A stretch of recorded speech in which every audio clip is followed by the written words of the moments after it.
আসসালামু আলাইকুম রহমতুল্লাহ বারাকাতু। আমার সকল দিনী ভাই বোনেরা, একটা বিষয়, গুরুত্বপূর্ণ বিষয়। আমরা তো সবাই মুসলমান দাবিদার। আসলে আমরা কে মুসলমান? আমরা সবাই মুসলমান দাবিদার। মুখে আমরা সবাই মুসলমান, কিন্তু অন্তরে আমরা মুসলমান নয়। কেন অন্তরে আমরা মুসলমান নয় বলতেছি? আমরা মুখে কেন আমরা সবাই মুখে আমরা সবাই মুসলমান। আমরা সবাই জন্মসূত্রে মুসলমান। যারা মুসলমান দাবিদার সবাই, তার মধ্যে বেশিরভাগ জন্মসূত্রের মুসলমান, কর্মসূত্রের মুসলমান নয়। মুখে আমরা সবাই মুসলমান, অন্তরে মুসলমান নয়। যে অন্তর কলব থেকে মুসলমান, সেটা তার কর্মে প্রকাশিত হবে। যে কলবে মুসলমান নয়, মুখেও শুধু মুসলমান, সেটা তার কর্মের দ্বারা প্রকাশিত হয়। আমরা যারা মুখে মুসলমান, অন্তরে মুসলমান, আমরা মুখে মুসলমান দাবি করি, অন্তরে মুসলমান দাবি করি, তারা কর্মে প্রকাশিত করি কিভাবে? এটা বাস্তবতা কিভাবে দেখাই? জাগতিক হারামকে আমরা হারাম মনে করি। আমরা নামাজ ছাড়ি না, রোজা ছাড়ি না, হজ ফরজ, জাকাত ফরজ হলে জাকাত আদায় করি, আমরা হজ ফরজ হলে হজ পালন করি। এবং জাগতিক হারামকে আমরা শুকরের গোস্তকে যেরকম পৃথিবীর সকল মুসলমান নামদারে আদম সন্তান হারাম মনে করে, ওইরকম হারাম মনে করি। তাহলে আমরা প্র্যাকটিক্যাল মুসলমান, অন্তরে মুসলমান। আমরা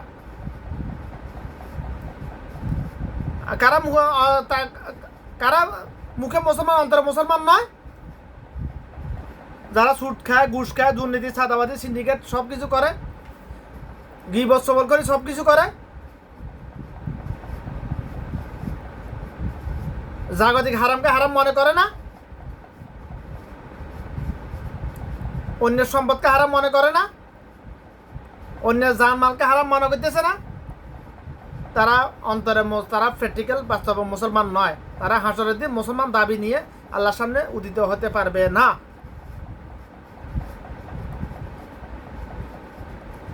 অর্থাৎ আমাদেরকে মুসলমান হতে হবে, প্র্যাকটিক্যাল মুসলমান। শুধু মুখে মুসলমান হলে হবে না। এটা আমাদের বুঝে আসুক আর না আসুক, এটাই সত্য, এটাই বাস্তব। আমি বিভিন্ন কোরআন হাদিসের থেকে পয়েন্টগুলো নিয়ে সারাংশ বলতেছি। আমি শুধুমাত্র সারাংশ বলতেছি। আমরা সবাই মুসলমান দাবিদার, কিন্তু কর্মে আমরা মুসলমান নয়।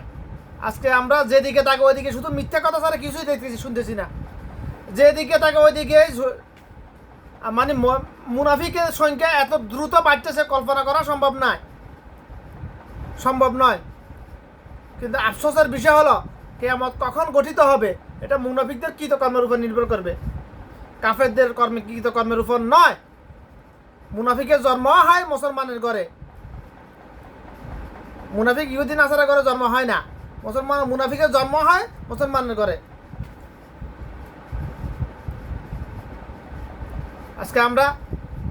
আজকে আমাদের ইমান আছে শুধুমাত্র কালিমাতা ইয়েবার ফতা মুনসর অংশের উপর, লা ইলাহা ইল্লাল্লাহ, আল্লাহ ছাড়া কোনো মাবুদ নাই, এটার উপর, সূরা ইখলাসের উপর আমাদের ইমান আছে শুধুমাত্র। বাকি কোরআন মাজিদের 113টা সূরা, 6232টা আয়াতের উপর আমাদের আর ইমান নাই। আমরা শুধু মুখে বললে হবে নাকি আমার ইমান আছে? পুরো কোরআন মাজিদের উপর ইমান আছে, মুখে বললে হবে না, কর্মে প্রকাশিত হইতে হবে। তো এটা যার মুখের কথা কলমের কথা এক, সেটা তার কর্মে ফুটে উঠবে, সবসময় প্রকাশিত হয়ে যাবে। যার মুখের কথা কলমের কথা এক নয়, সেটা তার কর্মে কিছু কিছু বিষয় কর্মে প্রকাশিত হবে না, কিছু কিছু বিষয় কর্মে প্রকাশিত হবে। সে মুনাফিক হইলে, যে মিথ্যা কথা বলে সেই মুনাফিক, যে হক কথা বলে না সেই মুনাফিক, যে সাইটানি কথা বলে সেই মুনাফিক, যে অন্যের হক নষ্ট করে সেই মুনাফিক, যে আমানতের খেয়ানত করে সেই মুনাফিক, যে ওয়াদা ভঙ্গ করে সেই মুনাফিক, যে নিজের দোষ অন্য গাড়ে ছাপানোর জন্য কথাটা ফেঁসায় সেও মুনাফিক। এরকম মুনাফিকের প্রকারভেদ, মুনাফিকের চারিত্রিক বৈশিষ্ট্য শতাধিক। তবে তার মধ্যে সবচেয়ে নিকৃষ্ট চরিত্র হলো, অন্যতম একটা রকম চরিত্র হলো মিথ্যা কথা বলা। যে মিথ্যা কথা বলে দুনিয়ার লোভে, তার দ্বারা সব কিছু সম্ভব। জাগতিক হারাম সব কিছু করা সম্ভব তার পক্ষে। মুসলিম প্রধান দেশগুলোতে মুসলমান নামদারে আদম সন্তানগুলো যদি শুধুমাত্র মিথ্যা কথা বলাকে হারাম মনে করে, কেমন হারাম, যেরকম হারাম মনে করতেছে পৃথিবীর মুসলমান নামদারি আদম সন্তান শুকর এবং কুকুর গোস্তকে, ওইরকম যদি হারাম মনে করতো, তাহলে মুসলিম প্রধান দেশগুলো থেকে 70-80% অপরাধ এমনিতে গায়েব হয়ে যেত। এগুলো আগামী প্রজন্মের আদম সন্তানগুলো জানতেও না এগুলো নিয়ে বিষয়ে, এরকম হয়ে যেত, অপরাধ গায়েবে হয়ে যেত, এগুলার নাম নিশানে মিটে যেত একেবারে। কিন্তু আফসোসের বিষয়, আমরা জন্মসূত্র মুসলমান দাবি করি, কিন্তু আমরা মুসলমান নয়। বেশিরভাগ আমরা মুসলমান দাবি করি মুখে, কিন্তু অন্তরে মুসলমান নয়। বেশিরভাগ কর্মে মুসলমান নয়। আমরা মুসলমান হইতে হবে কর্মে ভাই। মুখে মুসলমান হলে জান্নাতে যাওয়া যাবে না। মুখে মুসলমান হলে জান্নাত, মুখে মুসলমান হওয়া সহজ। আমি মুসলমান, আমার মা মুসলমান, বাবা, আমি মুসলমান। আমি হিন্দুদের মতো মা কালীর সামনে পূজা করি না, ওম শান্তি জগতের সকল পারি সুখী হোক, আমরা এগুলো বলি না। শুধু এটা বললে আমরা মুসলমান হয়ে যাব না, জান্নাতে যাওয়া যাবে না। জান্নাতে যাইতে হলে আল্লাহ পাক আল্লাহ পাকের যাবতীয় আদেশ নিষেধ আমাদের মানতে হবে। জান্নাতে যাইতে হলে আমাদেরকে আমল করতে হবে সেইভাবে যেভাবে আল্লাহ রাসূল সাল্লাল্লাহু আলাইহি ওয়াসাল্লাম করে দেখিয়েছেন, করার জন্য বলেছেন। তো সেই হাদিসের উপর আমাদের আমল করতে হবে। সল্লু কামা রাআইতুমুনি ওয়াসাল্লি, নামাজ পড়া সেইভাবে যেভাবে আমাকে পড়তে দেখেছেন। হাদিসটা বর্ণনা করা হয়েছে, আল্লাহ রাসূল সাল্লাল্লাহু আলাইহি ওয়াসাল্লাম বর্ণনা করে বয়ান করেছেন নামাজের প্রসঙ্গে। তবে এই হাদিসটা মুসলমান যারা দাবিদার, প্র্যাকটিক্যাল মুসলমান হইতে হইলে তার জীবনের প্রত্যেকটা ক্ষেত্রে এই হাদিসটা ফিট। অর্থাৎ যে কর্মের সাথে সুন্নাহ আছে, এই হাদিসটা হলো, মানে এই হাদিসটাকে আমরা সুন্নাহ বলি। আমরা আমাদের একটা জাহিলিয়াতের কারণে আমরা মানে আমাদের শিক্ষা ব্যবস্থার মধ্যে এটা আছে, ফরজ ওয়াজিব সুন্নাত মুস্তাহাব, ফরজে আইন, ফরজে কিফায়া, এটা সহিহ হাদিস। সুন্নতে মুআক্কাদা, সুন্নতে জায়েদা, সুন্নতে গায়ে মুআক্কাদা, আর ধর্ম ব্যবসায়ীরা আবিষ্কার করছে এগুলা। প্রথমটা সহিহ হাদিস, ফরজ ওয়াজিব, ফরজে আইন, ফরজে কিফায়া। ফরজে আইন 5 ওয়াক্ত নামাজ, ফরজে আইন রোজা সাওম, ফরজে কিফায়া জানাজার নামাজ, জানাজার সালাত, সালাতুল জানাজা।